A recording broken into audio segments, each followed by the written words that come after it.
A bittersweet story about the economy today. Uncle Sam says factories across the U.S. are producing more. Industrial production was up almost a full percentage point in November. That's the best one-month gain in 4 years. Despite that, though, most companies aren't hiring a lot of new workers. American manufacturing in general is now able to produce the same kinds of products with even higher quality levels at a lower cost and with lower levels of employment. Toledo's unemployment rate is still about 8.5%. That's 3 points higher than the state average. Well, what do women want when it comes to the perfect car? Full team coverage on the Jeep Beat tonight. 13 Action News anchor Gordon Boyd begins with the changes it could bring to the shop floor. Gordon? Lee, Local 12's chief bargainers have spent the day on those floors, covering questions on everything from when will I work less overtime to when will we get what?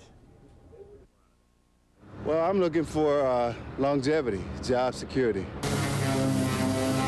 Local 12's bargainers claim that Jeep's new deal would deliver that in spades. Not only would Toledo keep Wrangler and Liberty, it'd get a second model built off each platform. That adds up to at least 4 base vehicles and maybe spin-offs or variations on each of them. I'd like to see a lot of people get their jobs back that deserve to have their jobs back that are laid off. That's there too. For 8 years, the deal would guarantee either jobs or a reward for retiring to all 4,700 some folks now working for Toledo Jeep in some way, shape, or form, including so-called transitional workers. But for some, the biggest change will be the end of Jeep's home as we know it. Come 2006, what's left of the Parkway plant, home of the Wrangler, shuts down. Wrangler and some of its jobs will move to a brand new plant going up right next to Toledo North, part of which Jeep's supplier companies, not Daimler Chrysler, will run. Chrysler's dangling in front of them is sort of like, you'll get all those jobs back, you know, assembling these extra vehicles and trim and chassis. But at what price?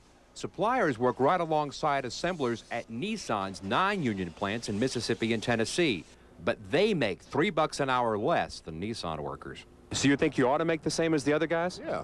You know, if not the same, at least, you know, close to it. Local 12 insists that the contract guarantees suppliers would be unionized and get the same pay and benefits as Jeep folks for 8 years. But beyond that, unclear.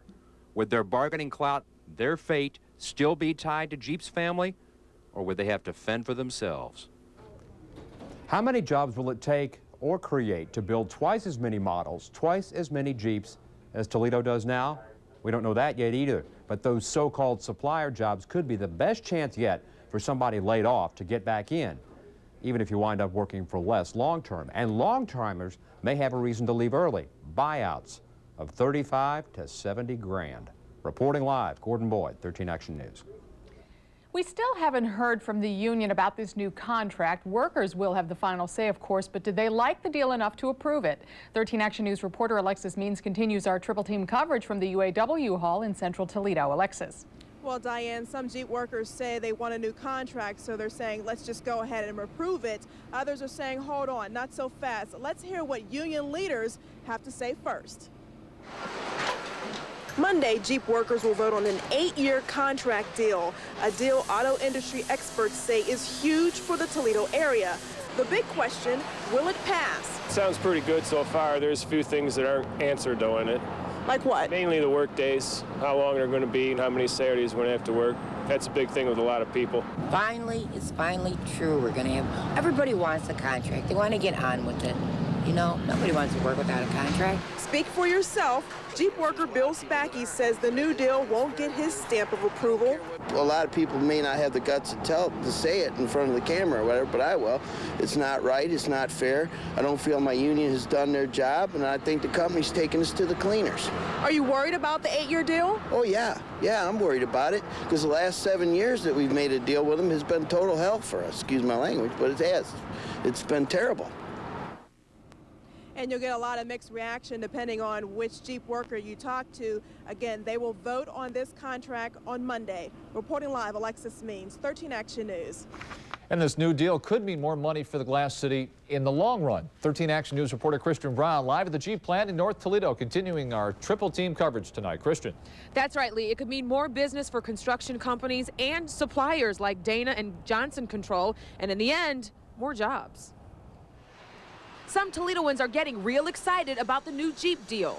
It sounds like it's real good, and it's probably real good for Toledo. The mayor says it could mean more jobs in the long run. The fact that there's going to be new product lines put in place, I think in 2006, if those take off, then automatically there's going to be need for more workers. And more tax money for Toledo Public Schools. Chuck Weinblatt is the Director of Organization, Development, and Leadership at the University of Toledo.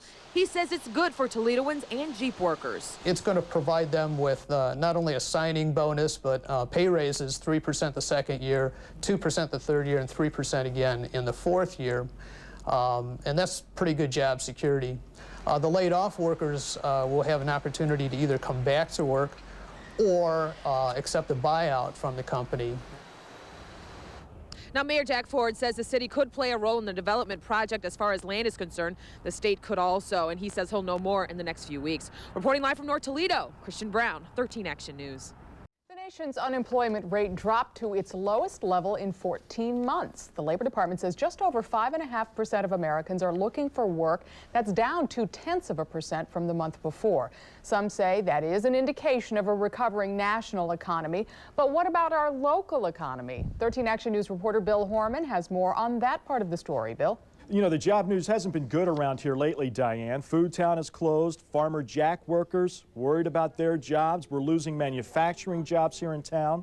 And while a recovering national economy could help Toledo in the short term, there is some concern about Toledo's economy long term. And we're bullish on America and the U.S. Financial analysts say the nation's economy is humming along. People are back to work and spending money, and companies nationwide are placing orders for products made in manufacturing towns like Toledo. Corporate spending is going to be improving with the better economic outlook that we see is happening. That means short-term, Toledo workers making parts and products may get to keep their jobs. There's nothing out there. I'd take anything. But for some workers in our area, the economy is still a bust. This woman says she's applied for 175 jobs just since October, and nothing. Very hard finding a job. I can't find a job. In the last 2 years, Ohio has lost 131,000 jobs. Lucas County has lost 11,600 jobs. Toledo, 8,000. The Toledo economy is not particularly healthy today. Chuck Weinblatt says those numbers mean Toledo and Ohio are not ready for the future. He says unless we start educating and training workers for the jobs of the future, we'll lose more jobs and more people will be out of work. Employers don't want to locate here if there aren't sufficient skills in the workforce. He says we need to attract industries like healthcare, finance, IT, and computers, and that workers must be trained to take those jobs. I've seen a couple jobs. Andrew Keaton went back for training after he lost his job at Jeep. He's looking for a job now, but he's optimistic his new skills will help him find work. Any way you can, you got to find a way to either educate yourself or specialize yourself in a trade to set you apart. Yeah, now hear this. In December, the United States lost 26,000 manufacturing jobs, continuing a 41-month slump. Economists say the national economy is slowly transitioning into a technology economy. That's true for us here in Toledo, and unless workers change with the economy, they may get left behind by the economy. Reporting from the Action News Center, Bill Horman, 13 Action News.